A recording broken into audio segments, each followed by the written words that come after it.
I was requested to do this, although I was going to do this anyways as part of the wiring segments of these videos. Hopefully this is almost freaking done. I am actually tired of filming these wire videos, but this is the beginning of a Fusebox video.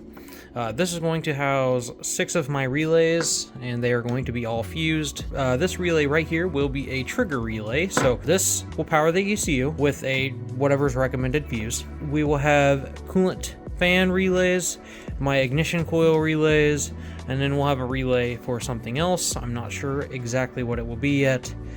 And I've got 2 relays in the back of the car that will be triggered by an auxiliary out, a ground signal that will trigger both of the pumps. This relay right here, this is actually an OEM relay from one of my Supras.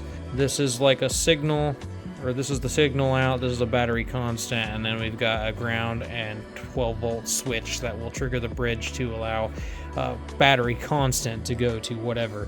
I do have to check the pinout on this, and I will be posting the pinouts probably in video so that way you guys can see, because we've got this kind of relay, and then we've got the traditional 5 or 4 pin relay, and these 4 pin relays, this is actually out of my 240. This one actually functions the same, they just look a little different. So I'll be probably using a few of these, which go on this nicely. But this is what I was using, which is not my favorite. This is what I was using for my ignition coils. So we are completely changing this, and we'll just have this guy right here that will be removable. It'll connect to things via Deutz connector, and then we'll have like just a ground that will bolt to the actual chassis. So yeah, this is going to be quite interesting, and I will just update along the way. I will not be time-lapsing this. I will just explain everything as I go. I'll say, first thing before we actually get started here, with these 4-pin relays, these are generally the most common things that you get.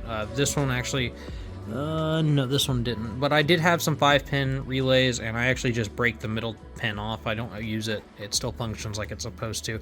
But generally speaking, when you're looking at these, you'll have 3 of these spades that are going in the same direction, and then you put the top spade. Generally, the spade at the bottom that is separate from everything else, which is going to be it's going to be 30. So let's see if I can get this. So we got 30. That is actually the battery constant, and directly across from it is going to be the out. So this battery constant will be triggered, and then there's a bridge on the inside that allows this battery constant to travel across and go to that pin on the very top. I will be using a thicker wire for the battery constant just because a lot of these relays will be powered at the same time, and this will be carrying voltage, it will be carrying a load, because this is the wire that puts power across the bridge. So I will be using a thicker wire to jump all of these, and then this will obviously go to a battery constant source, which I will be actually using my factory Fusebox, and I've got a 1/0 gauge wire cable that is going to that. So this is going to be basically battery constant right off the Fusebox, which is going to be right next to this, but thicker wire, and then a smaller gauge wire I go off to whatever sensor or switch or whatever it is that we're going to be using. So before we get to all of these relays, we're going to start at the fuses. So the power is going to come in, it's going to go to the fuses. So at the top, go where the fuses slide in here. The power will go to the fuses, come in through the fuses, and then it'll come out, and then it will go to all of these relays. Man, I tell you, this Fusebox here was pretty tedious. I've done one out and tested it to make sure that everything turns on and it like functions like it's supposed to. It is just basic. I mean, it's just a bunch of 4-pin relays shoved into one spot, so it looks like it's a lot when in reality it's not. So let me just go over this here.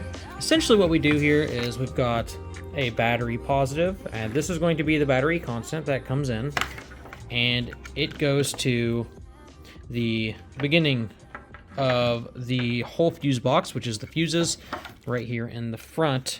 You can see, so on the left side here we have all of the inputs for the 12 volts.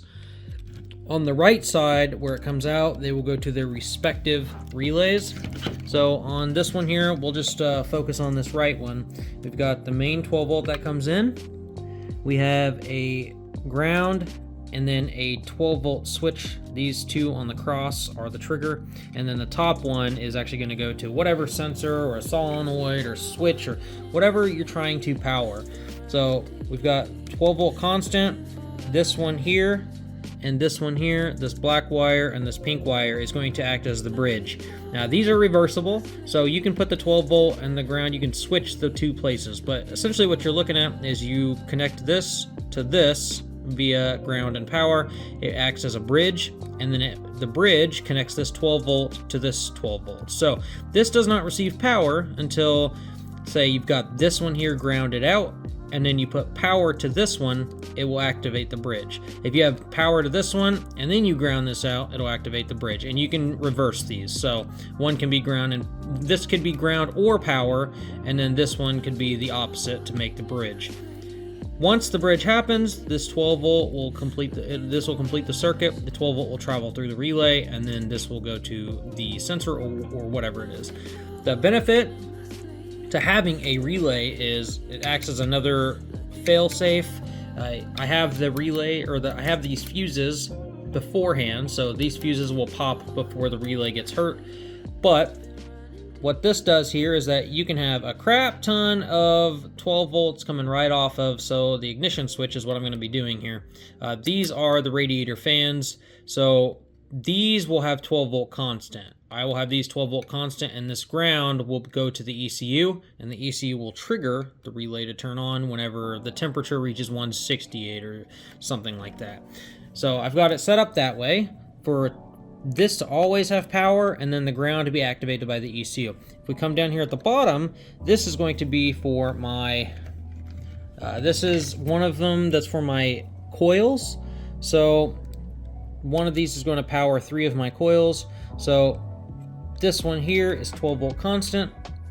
This one here is going to be, this is a switch 12 volt, so this is actually going to go to a wire that's powered by the ignition switch that I turn my key to accessory, then this will turn on. This is going to be grounded at all times. So there's a variety of different ways that you can set these up. But the way that I've got this is I've got 3 relays that are powered constantly and then get ground switch turned on, and then I've got 3 relays that are that are switch powered, so the grounds are constantly grounded. Essentially what we're doing is I've got right here is a main relay, so this is going to turn on my ECU, and then I've got 2 fan relays, 2 coil relays, and then my other one's just a spare. I'm just going to run my boost solenoid to it, and it doesn't really have that much of a load. If I have to have something else run to a solenoid or ran to a relay, I will just, I'll have that relay power multiple things that are tiny. It's not that big of a problem in my opinion. But, as we can see here, this is a very simple process. Really, it's just the most tedious thing is to make sure that you've cut these to the right length, so that way it will fit in here. You don't want to have it like crazy poking up out of there, or else the bottom of this won't fit. But that's essentially how we set up a fuse box here. I know I didn't do a time lapse of it, but if you guys have been paying attention to a lot of my wiring videos, which hopefully you have, and you guys do if you haven't yet, go back and watch them. I do explain how a lot of this stuff works. So yeah, essentially we've got this right here is going to be a 12 volt constant. This is actually powering the beginning of the fuses, as well as the constant 12 volts that will be triggered with a ground. On this one, these are going to be to the ECU for the fans, as well as the ECU itself. My 12 volt switched for the ECU. And then these here are going to go inside the engine bay. So they will be going to the boost solenoid and the fans. The fans are going to be grounded in the engine bay, and then these will be the trigger to turn them on. So they'll get 12 volts. And then this is a constant battery ground. So there's different things that you can do. There's a variety of things. There's no wrong, I mean, there is wrong ways to do it, but if you can set these up however you want. One of the biggest reasons why you'd want to set yourself up with a fuse box is because this acts as another trigger source. So say you got your ignition switch, you have one wire that's coming off there. That one wire is supposed to deliver a battery voltage. So say the wire is like an 18 gauge wire like this. That is delivering a 12 volt signal. And you want to power a crap ton of things with that single wire. What this wire can do is you have one relay that has a ground, and as soon as that wire hits the other side to connect the bridge, it will turn that relay on, and then you can have great big wires coming from the battery terminal, or like just another fuse box, like a factory fuse box, or just like any junction box that has a large unrestricted 12 volt. You can connect these to that, and whenever you trigger the relay, because the relay does not have any load, it doesn't take load for this to power the little bridge that's in there, then that relay will act as a bridge itself, and it will deliver your proper 12 volts with no resistance. And if you start bottlenecking, say you got a freaking battery, you got a battery cable that's this big, and you've got something, this wire going to it. Now that's a bottleneck. So if you were trying to run battery cables this size to your whole car, this wire will literally burn up. It's just not big enough for the power transfer and the power demand that the car is asking for. There's different things that can happen in your electrical system, so you want to make sure that you have proper size wires, proper size delivery to some of the things that are in your engine bay. So biggest reason to have a fuse box, relays and stuff, is so that way you have a switch that will turn the relay on, and the relays, you can have as many as you want, and this thing can turn on as many as you want. So really, it's one of the best things that you can do in order to gain more switches to turn things on and off. So there you go. That's the fuse box in a nutshell. Hopefully everybody understands. Hopefully I explained it in easy enough terms. But there you go, guys. Fuse box.